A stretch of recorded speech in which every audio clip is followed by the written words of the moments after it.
শুরুতেই বাজিতপুর সরকারি কলেজের পক্ষ থেকে আপনাদের সকলকে জানাচ্ছি আন্তরিক শুভেচ্ছা ও অভিনন্দন ও সালাম। আসসালামু আলাইকুম।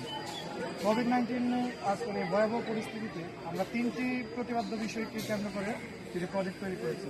একটি হচ্ছে করোনাকালীন সময় আমরা কী করব, আর করোনা হওয়ার পর কীভাবে রুগীকে আমরা হসপিটালে নিয়ে আসতে পারি, সেই ক্ষেত্রে আমরা তিনটি প্রজেক্ট করেছি। একটি হচ্ছে হেল্পফুল কেবল ফ্যান, আরেকটি হচ্ছে এয়ার ফিল্টারিং মাস্ক, আর হ্যান্ড স্যানিটাইজিং ডোর। শুরুতে এটা আমি একটু করে যাচ্ছি, আগে আমি দেখিনি হ্যান্ড স্যানিটাইজিং ডোরটা কীভাবে কাজ করে। এটা আমাদের দুটি কাজে কাজ করে, একটা হচ্ছে নিজে সেফ থাকলাম, আমার ফ্যামিলিকেও সেফ রাখলাম। সেক্ষেত্রে আমি বাহিরে গেলাম, আবার বাইরে কত ধরনের রোগ জীবাণু থেকেই থাকে। সেক্ষেত্রে আমি বাসায় আসলাম, দেখি কী ব্যাপার দরজা খুলছে না। সেক্ষেত্রে আমার মাইন্ডে কাজ করবে, আমি যদি হ্যান্ড স্যানিটাইজ করি তাহলে আমার দরজাটা খুলবে।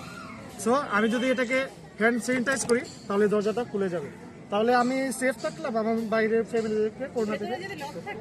হ্যাঁ, লক এটা তখন একটা সিসি ক্যামেরা সিস্টেম থাকবে, আমরা তখনই দেখতে পাবো। যদি লক থাকে তাহলে আমরা লকটা খুলে দেব, আর তখনই আমরা খোলা থাকবে আমাদের। এখানে যে খুলে যাবে এটা কোন প্রক্রিয়ায় খুলবে, কি হ্যান্ড স্যানিটাইজার এটা আমরা ভিতরে দুটি চুম্বক দিয়েছি, হ্যান্ড যখন প্রেস করার মাধ্যমে চুম্বকটা উঠে যাবে, সেক্ষেত্রে দরজাটা চুম্বকটা এসে হয়ে যাবে, খুলে যাবে।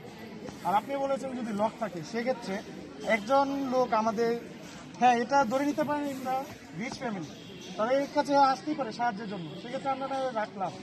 আর যদি চুরিও করতে আসে তাহলে ভিতরে সিসিটিভি ক্যামেরা দ্বারা থাকবে। এই যে ভিতরে সিসিটিভি ক্যামেরার জন্য একটি মনিটর সিস্টেম করে রেখেছি, সেক্ষেত্রে আমরা তাদেরকে আসার জন্য সুবিধা করে দেবো, তাহলে আমি নিজেও সেফ থাকলাম, আমার ফ্যামিলিও সেফ থাকলাম। তারপর দেখি এয়ার ফিল্টারিং মাস্ক। আপনারা অনেকে দেখবেন যদি অনেকে আছে কেউ মাস্ক এখানে পরে রাখে, কেউ কানে ঝুলিয়ে রাখে। তো আমাদের আগে দেখতে হবে রেজনটা কি, সে দেখতে হবে যে আমরা যখন মাস্ক পরি কার্বন ডাইঅক্সাইড ছাড়ি, সেক্ষেত্রে ভিতরে একটু অস্বস্তিকর মনে হয়, সেক্ষেত্রে আমরা অনেকেই পড়ি না। আর আমরা যদি এই ডিভাইসটি, এটা জাস্ট আমি আগে বলে নিচ্ছি, তো বড় বানিয়েছি আপনাদেরকে শো করার জন্য। এটা ছোট একটা ডিভাইস করা যেতে পারে, তাহলে আমরা পকেটে বা বুকের পকেটে রাখতে পারি। সেক্ষেত্রে কাজটা হচ্ছে এখানে দেখতে পাচ্ছেন, এটার মাধ্যমে ভিতরে একটি ছোট একটি ব্যাটারি আছে, আর এয়ার মোটর আছে, সেটার মধ্যে বাতাসটাকে ফিল্টারিং করে এটার মাধ্যমে আমরা লাগিয়ে নিতে পারবো। কাজটা হচ্ছে আমরা পাশাপাশি অক্সিজেনের পাশাপাশি কার্বন ডাইঅক্সাইডের সাথে বিশুদ্ধ অক্সিজেন নিতে পারছি।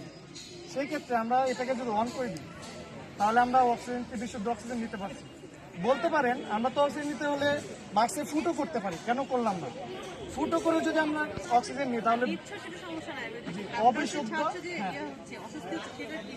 সেটার জন্য আমরা বাড়তি অক্সিজেন পাচ্ছি, কার্বন ডাইঅক্সাইড পাশাপাশি বাড়তি অক্সিজেন পাচ্ছি। সেটাই আমরা বলতে পারি, এটা তো আমরা পাইপ ছাড়া এখানে সেটাই তো বলছি, এটা আমরা ছোট ডিভাইস করতে পারি, ছোট একটি ম্যাচ বক্সের মতো করতে পারি, তাহলে আমরা পকেটেও রেখে করতে পারি। তারপর হচ্ছে না এটা দেখাচ্ছি, এটা হচ্ছে হেল্পফুল কেবল কার। দেখা গেছে আমরা একটি নিউজ পেলাম, এটা হাওড় অঞ্চলের জন্য সুবিধাজনক। বিভিন্ন যেমন এই অঞ্চলে দেখা গেছে একজন করোনা রোগী পাওয়া হয়েছে, তাহলে আপনি বলতেন আমি তো মাঝির মাধ্যমে কাজে নিয়ে আসতে পারি। কেন? আপনার আমার সবারই কিন্তু প্রাণের ভয় থাকে, তারা কিন্তু মনে করে আমারও তো করোনা আক্রান্ত হবে। সেক্ষেত্রে আমি এই কেবল কার্ডটা ইউজ করেছি। এই কেবল কার্ডটা ইউজ করার মাধ্যমে এটা হচ্ছে কন্ট্রোল রুম, কন্ট্রোলের মাধ্যমে এটা মনিটরিং হবে, তারা অসুস্থ রোগী এটার মাধ্যমে এটাতে উঠবে। তাহলে আমরা জি স্থাপন করা গেলে আপনার বিভিন্ন দেশে দেখবেন স্থাপন করা আছে, যারা করা পাহাড়ি অঞ্চলে দেখা যেতে পারে। ছোট পরিসরে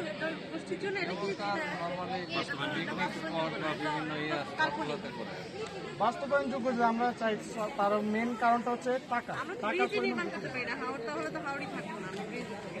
সেই জন্য আমরা যদি প্রতিটি স্তম্ভ করে প্রতিটি গ্রামে একটি করে স্তম্ভ হলেও জাস্ট, তাহলে আমরা এর মাধ্যমে তাদেরকে নিয়ে আসতে পারি সেফলি। যে উপায়টা যেটা হচ্ছে মনিটরিং, এটার মাধ্যমে মনিটরিং হবে, এটার মাধ্যমে আমরা রোগী দেখতে পাবো কে কোথায় আছে। সবগুলো প্রজেক্টই খুব হাই ক্লাসের, কিন্তু বাস্তবায়নযোগ্য কোথায় আছে?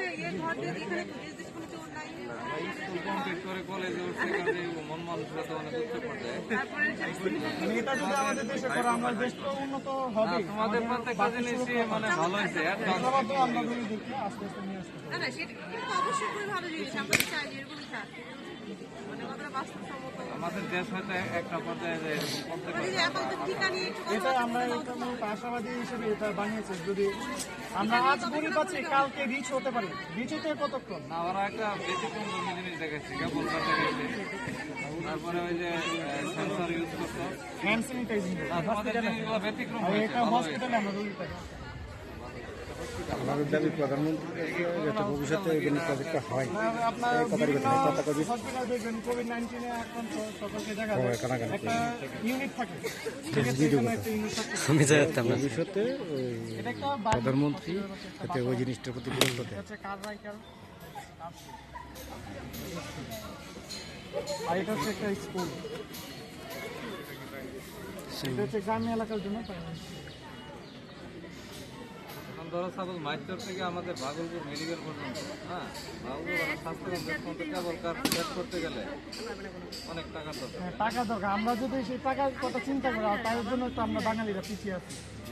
যদি আমরা টাকার কথা চিন্তা না করি তাহলে আমরা অনায়াসে যে কোনো কাজ, অসম্ভব কাজ সম্ভব করতে পারবো। আজকে বললাম না, পাহাড়ি অঞ্চলে এসব স্থাপন করে, তারা কীভাবে স্থাপন করেছে? তারা টাকার কথা চিন্তা করেনি, সেটা আমার সঠিক জানা নেই। আমার এই প্রকল্পের অর্থনৈতিক গুরুত্বটা কি? এটা হচ্ছে অর্থনৈতিক ক্ষেত্রে কাজে আমাদের লোক যে কেবলকার ইয়েতে আছে, চীনের পাহাড়ি এলাকায় যেগুলো ইন্ডিয়াতে আছে, সিঙ্গাপুরে আছে। ঠিক আছে, ভালো। ধন্যবাদ তোমাদের নতুন টেকনোলজি দেখানো। হ্যান্ড